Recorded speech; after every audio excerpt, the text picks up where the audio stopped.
اگر تو دولت سے کامیابی ہوتی تو قارون بہت کامیاب تھا، اگر حکومت سے کامیابی ہوتی تو فرعون اور نمرود بہت کامیاب تھے۔ کامیابی ان سے نہیں ہے، کامیابی انسان دولت میں قارون کی دولت تک پہنچ جائے اور دنیا میں دبدبہ اور اقتدار اور سلطنت اور حکومت کے اعتبار سے وہ نمرود اور فرعون کا مقام حاصل کر لے، وہ ناکام ہے، خائب ہے، خاسر ہے، برباد ہے۔ اور ابو ذر غفاری کامیاب ہے، چاہے ان کے پاس کچھ نہیں تھا، جھونپڑی تک نہیں تھی، کوئی گھر نہیں تھا۔ حضور نے فرمایا ہے اللہ کے کچھ بندے ایسے ہوتے ہیں جو کسی محفل میں جانا چاہیں تو انہیں اجازت نہ ملے،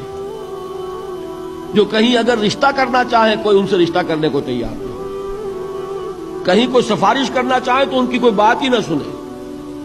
لیکن اللہ کے ہاں ان کا وہ مقام ہے کہ اگر بھولے سے بھی کسی بات پر قسم کھا بیٹھتے ہیں تو اللہ ان کی قسم کی لاج رکھتا ہے۔